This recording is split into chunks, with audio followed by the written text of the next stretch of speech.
बच्चों मैं dipole moment के बारे में बात करने वाला हूं और ये पक्का से आपको स्टार्टिंग में बोरिंग लगेगा, बट आखिर तक जरूर देखना बिकॉज इसी से आपकी नैया पार होने वाली है।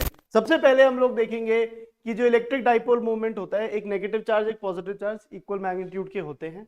उसमें नेगेटिव चार्ज से पॉजिटिव चार्ज की डायरेक्शन में आप एक डाइपोल मोमेंट डिफाइन करते हैं और उसका मैग्नीट्यूड जो होता है charge into distance between them हो जाता है। बहुत बार डिस्टेंस 2a भी लिखा होता है तो उसके हिसाब से आप एडजस्ट कर सकते हो q2a।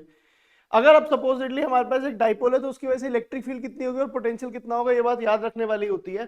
तो दो तरह के पॉइंट्स हम लोग इमेजिन करते हैं। एक पॉइंट हम इमेजिन करते हैं एक्सिस पॉइंट, एक्सियल पॉइंट बोल देते हैं ऐसे डाइपोल में, और एक पॉइंट डाइपोल के इक्वेटर पे इमेजिन करते हैं, उसे इक्वेटोरियल पॉइंट बोल देते हैं। अगर एक्सियल पॉइंट की बात करूं तो वहां पे इलेक्ट्रिक फील्ड की अगर मैं बात करूंगा तो फॉर्मुला होता है K2P अपॉन में r3। ऑब्वियसली ये फॉर्मुला शॉर्ट डाइपोल के लिए वैलिड है, हम उसी के बारे में बात कर रहे हैं, तो इधर की तरफ फील्ड आ जाएगी यहाँ पे।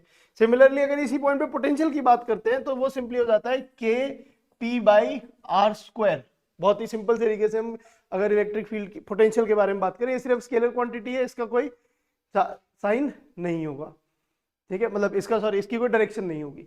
सिमिलरली अगर इक्वेटोरियल पॉइंट पे बात करते हैं हम लोग, तो जो इलेक्ट्रिक फील्ड होती है उसके फॉर्मूला, इलेक्ट्रिक फील्ड कुछ इधर की तरफ आती है तो इसका जो फॉर्मूला हो जाता है वो -Kp/r³ हो जाता है, क्योंकि ऑपोजिट डायरेक्शन में होती है। और इक्वेटोरियल पॉइंट पे अगर हम पोटेंशियल की बात करें तो वो जीरो होता है। बड़ी इंटरेस्टिंग बात होती है, याद रखी जा सकती है, क्योंकि दोनों चार्ज की वजह से कंट्रीब्यूशन जीरो आ जाता है।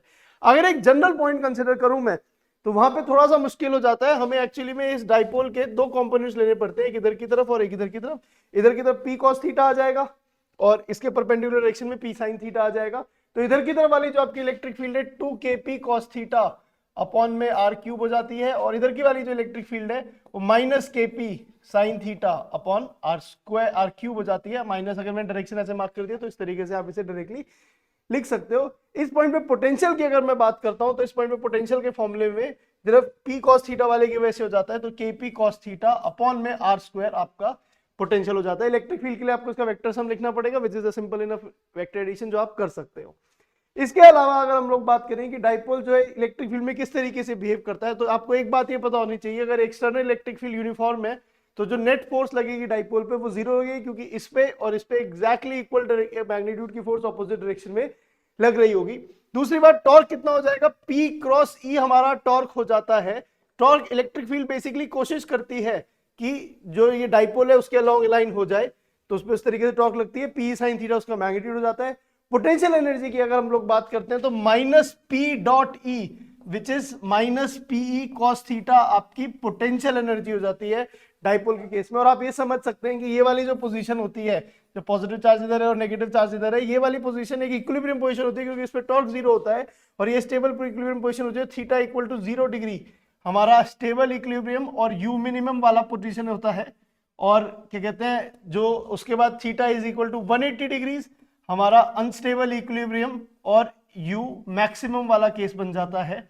तो इस तरीके से हम इसे याद रख सकते हैं।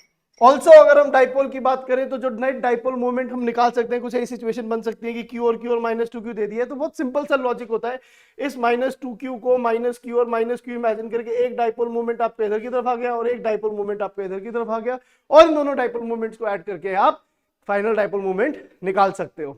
So that was it for dipole moment. I think this will make you understand dipole moment in a much better way. All the best बच्चों, and do subscribe for more such videos.